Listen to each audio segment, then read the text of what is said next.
Hi, friends. Welcome to Water Nerds. This may not be the first time you've heard us, but it's probably the first time you've seen us. I'm Kezia, and here with me today is Eric Roy. And Eric and I are going to talk about a really important topic around this time of year. You know, the air is filled with the scent of gym socks and eraser dust and new clothes. This is back to school time. And so, of course, because we are with Hydroviv, we care a lot about the water that you are consuming. And we also care about the water that your kids and your family is consuming. And we're going to talk about lead in schools. Welcome to Water Nerds. Hello. So, Eric, there has been countless articles about lack of lead testing in schools. Now, granted, schools are traditionally old buildings, so they have the old infrastructure, they have the old lead service pipes, and some schools have taken, like, speaking locally in Baltimore, they have been on bottled water for like almost 10 years now, just because the schools are so old and lead was such a huge problem in Baltimore. But it's not just a local thing. This is like nationwide.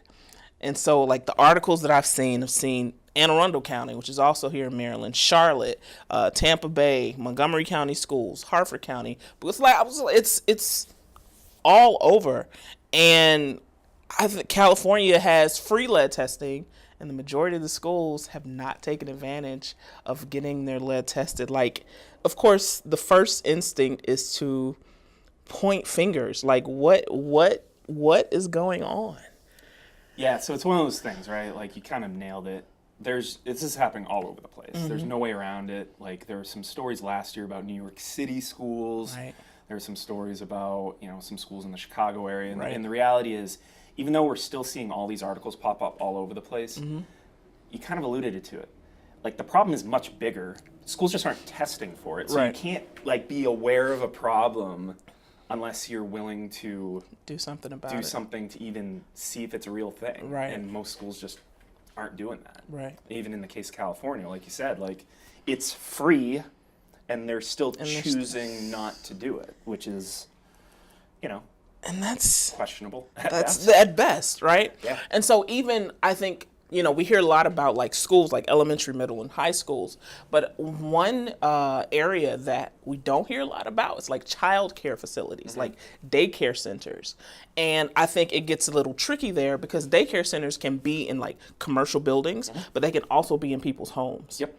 And so there are only 7 states that require lead testing in daycare facilities. So that's like this I'm Washington State, I'm that actually it's even 7. surprised that there's 7. Right. Because, realistically, like, a lot of these regulations on residences are around lead paint, right? Like, a lot of Nice. times the water is just flat out ignored. So I was even unaware that there were some states that required any kind of lead testing. Right. So the states that they have are like Washington, Washington State, Oregon, Illinois, New Hampshire, Connecticut, Rhode Island, and New Jersey. That's really interesting because, like, Illinois, right? Like, Right.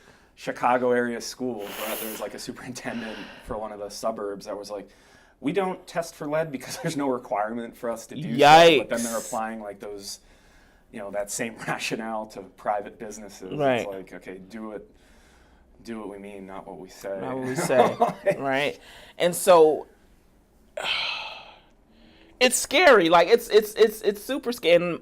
And test after test, study after study has proven that kids are the most susceptible to lead poisoning. Yeah. They suffer the worst from lead poisoning. So you would think, that I say that always, I always have to say that with a grain of salt. You would think that because kids are more susceptible to incurring harm from lead exposure, that there would be more solid and concrete testing of the water supply. I mean, I think this is one of those things you got to look at the incentives, right? Like, what is the incentive to do so, right? So you have these municipalities, particularly schools, are under these intense budget restrictions, right? Like budgets right now, it's not like money is flowing like crazy. Right. Very true. That's the reality of it. Teacher pay is down, all that. So that's a completely separate issue. Right. But, it's like one of these things where it's like, well, if you do the testing, then you're kind of on the hook for fixing the problem that we all kind of know is there. And you can be willfully ignorant of it if you just don't do the testing. So unless you have, so like let's look at a scenario. Let's say a state makes its municipalities do lead testing for the water. It's like an unfunded mandate, right? So it's like we're requiring you to do the test. We know that there's going to be some problems that pop up, but we have no funding on the back end to give you to fix it. Right. So it's like one of these things. It's like, like, what do you do in that case? This is one of those things in my mind where like the local communities actually need to kind of rise up. And like, just to be crystal clear here, like there's no joke here. We sell water filters. We do not sell water filters to schools, period. We have no skin in the game whatsoever with this. This is just like one of those things, like you just need to do the right thing. Right. I think that's important for people to know that we have no financial incentive to be like peddling fear. We try and like be objective and give people information and stuff, and really like we're happy to guide schools if they choose to like go through lead testing. We're happy to advise them on how to do that, to actually find, to troubleshoot the problem. Right. And that's the reality of it. Right. Because these are not even to take a social justice stance, but honestly, these are kids. Like there's right and wrong. There's right and wrong. There's right and wrong. And it just is what it is. To like withhold that type of information and strategy. Right. When it's no that's when you start to doubt people Exactly. when they withhold information like that. So that's Absolutely. that's where we just try to be transparent. We'll give free advice to schools. Open invite. If you're a municipality, daycare provider, and you need lead testing, like we're not going to pay for your lead testing, but we'll help you set up testing for your school. We'll identify labs that do a good job, and we'll show you how to actually do the tests. Like we literally have an expert who is willing to. We'll do that for free. So take advantage of it. It's out there, people. Hello@hydroviv.com. That's it. So, according to the Environmental Defense Fund, they feel like there are like 4 steps that school districts or municipalities can take to try to start rectifying the problem. Okay. And I know that sometimes when you give like, well, here's what you can do, things that you can do are sometimes on different levels. Sure. Like some stuff is infrastructure, some stuff is the municipality, some stuff is the district, some stuff is federal. Like you really can't, So the first thing they say, which is infrastructure, they say replace lead service lines into the facilities. And that's like saying replace the tires on your car. It's not like a simple. It's more expensive than replacing tires on the car. You can get tires way quicker than you get some, right. We're talking about, that is for a school, like the service lines running into those schools, those are big pipes. And then that doesn't even necessarily, like if you live in if the building has a lead service pipe, in all likelihood, they also have galvanized steel piping, they have lead containing solder, they have all this other stuff. So like even if you do this infrastructure change, if you're not willing to like go all the way, like if you do a partial service line replacement, you can actually make the problem worse. Like we see this all the time in residences where if they don't do it all, as soon as you cut that lead pipe, you're actually disturbing kind of the protective layer in the pipe, and you actually see a spike in lead levels for several months. Oh, wow. And it's like one of those things where you see this in municipalities, you see this in residences, and it's like, well, there's no easy problem. There's no like cheap, free, easy thing. It's just it's not the case. So any school that actually wants to solve this needs to be willing to kind of have the backbone to actually see it all the way through. And I think this is why, when municipalities look at the cost of like actually fixing the problem end to end, that's why they back away from it. That's why they back away from testing. It's like, well, because if we say we know it's a problem, say we know it, you expect us to fix it. You expect us to fix it. We can't afford to fix this. And we can't afford to fix it. Where's the money going to come from? Right. Local tax base. No politician of any stripe is going to go to their tax base and be like, we want to raise your taxes. Right. It's like, it's just not going to happen, right? I don't want to say it's not going to happen. It's not a palatable position to be in. So whose responsibility does it become? Like, and I mean any level. Like it's not going to come from the federal government. Right. That's not going to happen. There might be programs available that come online. I look at this and it's like, okay, if you're the bigger government agencies, like if you're shooting for the top, like US EPA, that money takes time. Like that takes a long amount of time. So if you're waiting for that, you pretty much have to sign up to be like, all right, we're going to acknowledge that there's a problem and do nothing about it for 2 years, and then hope and pray that, like they swoop in and fix it for us, which is, that's a couple of years, right? Like it takes time to move that kind of money. So if it's at the state level, it's a little bit shorter times, perhaps. I mean, every state's a little bit different, but really, like I look at this, and I look at this as a perfect opportunity for like, okay, what better like bottle drive cause than to like go around to local businesses and just be like, all right, we're doing a bake sale, we're doing some sort of like fundraiser, we do it for the football teams, right? Like, I grew up playing football, we did all kinds of stuff. I mean, what is a better cause to go to local business owners and be like, hey, can we get $25? We're gonna send our kids door to door, trying to raise money, teach them a little entrepreneurism, and just raise money and get some freaking filtration on the places where the water goes into kids' mouths. Right. Like, I look at that and it's like, okay, I think you can spin that around in 2 weeks. Like, tell me a business owner that's not going to opt for that. Like, if we had a kid knock on that door right now and be like, hey, can we get $25 like to get a point-of-use water filter for like a local DC school? Yes, you like, can. We'd cut them a check on the spot. Right. Yes, ma'am. Yes, sir. You can. Like, yes, of course. Right. Please. Absolutely. So I think the second suggestion that they had is to always require testing for every facility, school, childcare facility, period.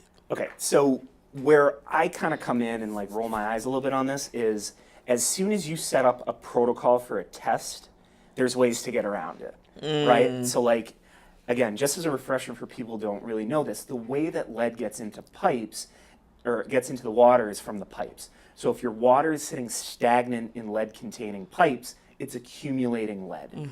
So look at the way that a school uses water versus a home. A home, runs water like during the day, all the weekends, blah, blah, blah. A school is like empty on the weekends. So like you already have a longer period of time where that water is accumulating lead. Then you look at school vacations. Then you look at summer vacations.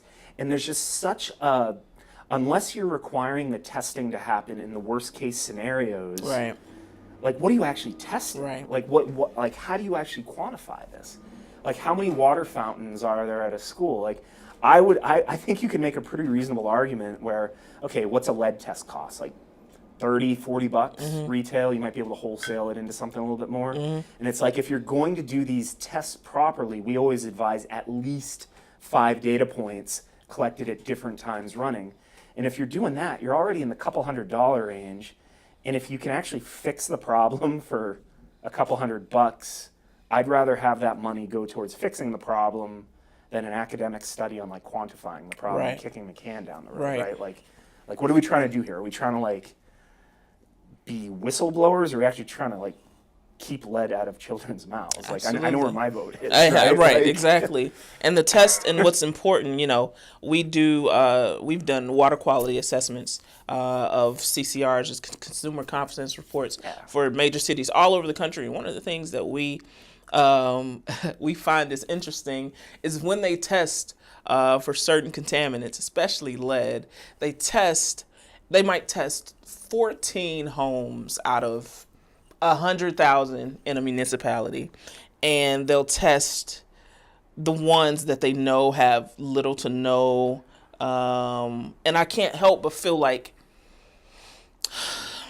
So let me just do a quick comment on that. Sure. And then you can finish the sentence. If they're doing what you're saying, they're cheating. Right. So EPA does have requirements for municipalities on how they do lead testing, and if they're cherry picking data points that they know are going to be low tests, that's actually like cheating the EPA guidelines. So it's important to point out if they're doing the right thing. I mean, you can criticize EPA's lead testing requirements. But all it of is them what have. it is. Like I think it's like 50, like in most municipalities, it's like 50 samples every 3 years or something crazy low like that. But they're supposed to be in the areas that are most susceptible to lead contamination. How that plays out in reality, you know, there's been a Guardian article talking about a number of major municipalities that actively cheated on their lead tests. But yeah, so I'm sorry because I. But no. And I think that's a really valid point, because why wouldn't the ones that I guess are required to lead test, why wouldn't they utilize the same methods? So another really important thing to talk about when you're looking at lead testing in the residential, the 15 part per billion level, like the action level for the EPA, that number did not come from any human health studies. So to like just for those of you who don't understand how the lead and copper rule works, is 10% of the taps sampled as part of the lead and copper rule testing are allowed, up to 10% are allowed to exceed 15 parts per billion. So if you have, you know, it's called the 90th percentile concentration. The problem is that 15 parts per billion has nothing to do with human health. If you ask like American Academy of Pediatrics, they say that action level should be if 10% of the taps exceed 1 part per billion. Right. The EPA, CDC, WHO, all these organizations, there is no such thing as a safe level of lead for children. So when you're looking at the regulatory structure, it's like even in the articles where schools are testing, they're being like, oh no, we're below like 15 parts per billion. It's like, that's not a good thing. that's not I mean, it's good if you're thing. zero. Right. Zero is lower than 15 parts per Definitely billion. aim for 0. Yeah, 0 is like the only number that should be. Right. Particularly if it's like an elementary school or a daycare. Like, so, Very true. you know, like, I think municipalities are very quick to be like, oh, we're in full compliance. And it's like, okay. And then schools are like, oh, we're in full compliance. It's like, right, but there's no like requirement for you to do the testing. So what does compliance mean? You can't be compliant with something that's That not, doesn't like, there's exist. no Right. like regulatory structure for Right. it. So it's like, let's not get, you know, and again, this is where, you know, when I'm like, okay, are we testing to like come up with a framework and it's a very academic thing, or are we just solving the problem? Technology exists to solve this problem. Solve the problem. Just fix it. Just be like, we don't care like what this time series data set looks like, blah blah blah blah blah, the distribution, like then like the statistical stuff Right. that like nerds like myself get all into, right? It's like, or we can just like take a straight line and be like,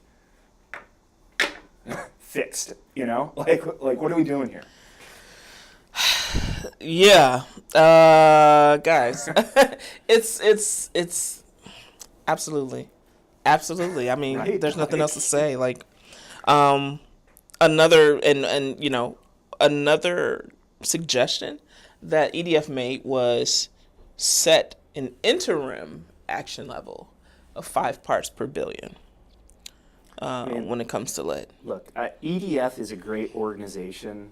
They're you know, like a 501c3 nonprofit. They try and influence legislation, and they do that via compromise, which is, I mean, that's how you have to do it. That's how you right? have to do it. But like, again, it's like if you're going to set these regulatory frameworks, which is like EDF's bread and butter, right? Like they're a fantastic organization. Or again, you just fix the problem, right? There's So also it's that. like, you know, what do you do? You know. So I agree with EDF where it's like, okay, like we need to like work Negotiate. like to set up this framework, but there's nothing stopping you from actually fixing the problem while this negotiation. Even if like if you're overly conservative in fixing the problem, like that is like in the interim at least, like you know that Right. there's no harm being done to Right. children. Which Right. I You're think, working on I something. think we can all kind of agree on. Yeah, that that's a because good we thing. really want to. We're really looking out for the kids here. Like that's Right, exactly. So I mean, look, like it's like, what is the goal? Is it to set up a regulatory framework, or is it to fix the problem, or is it to do both simultaneously? But like, what happens on day one? You know, I think you can get into some very academic conversations about what ought to be the case, and it's like, all right, while we're arguing about this, what do we actually do? You know, so all right. Because that's ought is my ought is subjective. Like, would you you think spell ought? ought? OUGHT? Yeah, I mean, like whatever that is. So, you can tell I'm not like a policy wonk, right? What does it mean? I don't know.